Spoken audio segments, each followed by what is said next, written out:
How you doing, sir? Sorry for the late submission. I was TDY for a couple weeks, and it's hard to get back at it. So, my speech today is on securing your home PC. You notice that I have a screenshot up of my home PC to show you proper steps on securing it. Let's start with the first and most easiest thing you can ever do for your computer. Make sure that you educate yourself on proper security procedures. If you use a password more than once, throw it out, use a different password. You should change your passwords at least every 30 days. Every calendar month, you should change your password to a new one. And do not use the same password more than once. That is the easiest way to hack an account. The second easiest way, as I'm going to show you, is to go into the control panel. You're going to go into your user accounts,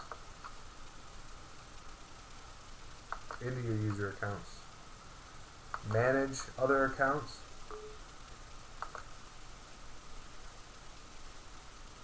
and you're going to make sure that that guest account is turned off always. That is the easiest way to get into someone's computer as a guest, and then they'll do what is called a denial of service attack on your computer and pretty much go in, take over your computer, and give themselves admin rights, and then it's fair game. So that is one thing that you must always have turned off. And you can have two different accounts on your computer. I recommend it. First account I would always have as an administrator. That administrator account will always have a password.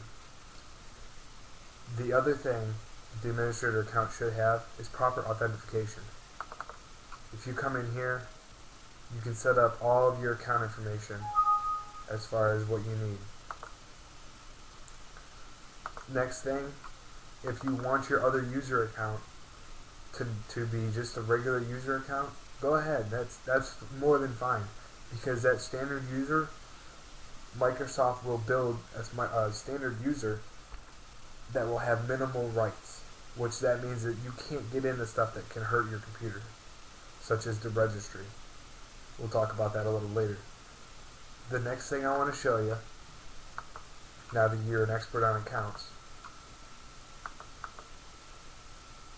is your automatic updates. Now you're going to go back to your control panel, go into the security, and you're going to check your computer for updates. Oh, look at that. I have mine on an automatic update cycle for every week, it looks like. My last ones were installed on the 2nd at 1:04 p.m. It is very, very crucial. This is one of the steps that most people forget to do, and this is the manufacturer giving you fixes for vulnerabilities that they have found in their systems. They have fixed them, and they'll send you out the update to fix those vulnerabilities. So these are crucial in your system security. So I'm going to go ahead, well, I'll save it for a later date. Let's go back to the control panel, and I'll show you a few more steps on controlling your computer. Go into your programs, and features. I'm going to blow this up,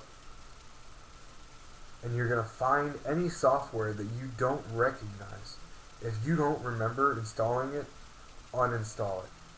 That is the easiest way to keep track of what you have on your computer and what a malicious hacker has put on your computer for him to gain access into your machine. I don't remember this, so uninstall, continue.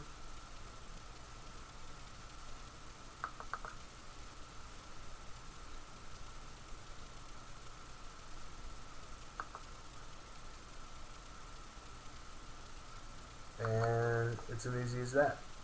Now it's uninstalled. Okay, the next thing that I recommend you do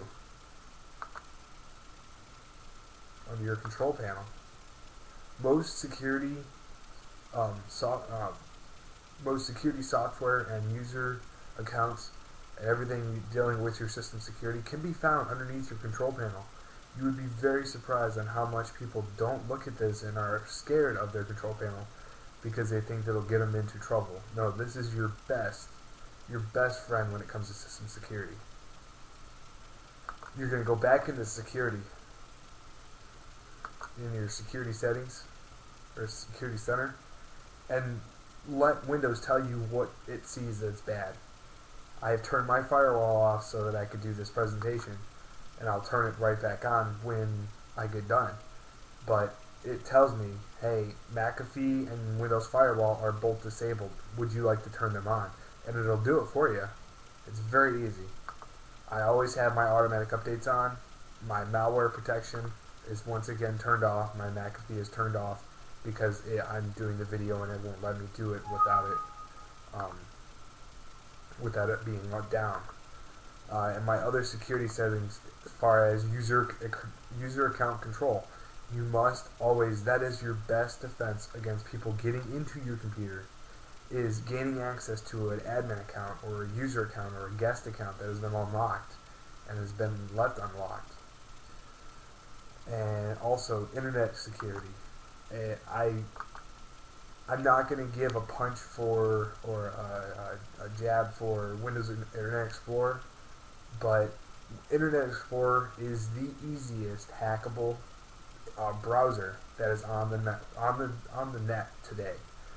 The only reason I say that is because if something is used by the majority of America, what do you think hackers are going to be more involved with? Something that is barely used, or something that is used every day by everyday users that put their credit card information into it and everything like that? I would go for the easy bait. So I recommend, and as you can see, I use Google Chrome. Also Firefox is very effective, and if you're a Mac person, you can go Safari. They will all do. They all have built-in security, which is very, very crucial. Because Internet Explorer, yes, it'll offer you protection, but that protection, it's not the best out there. And if you're trying to protect your computer from hackers and vulnerabilities, this is the way to do it. Change your browser settings first, and then go in and change your browser for a more secure browser. The second thing you can do to help yourself on the World Wide Web, change your email provider. And this isn't a plug for Google, but Gmail is one of the most secure ones out there. They use the proper encryption that is needed, and also the proper tunneling procedures for when they're sending messages via like Outlook or anything like that. And if I open my Outlook up, my Microsoft Outlook, it'll open up to my Gmail account. See up there in the corner, jason.greca@gmail.com.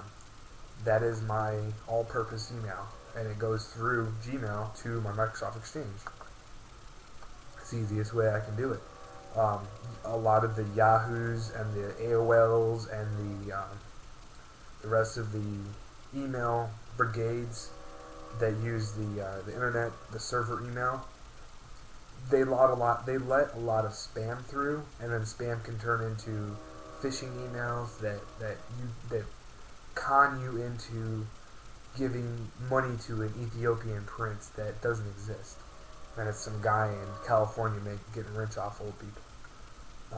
That is the only thing that I can think of that would help you out in the long run.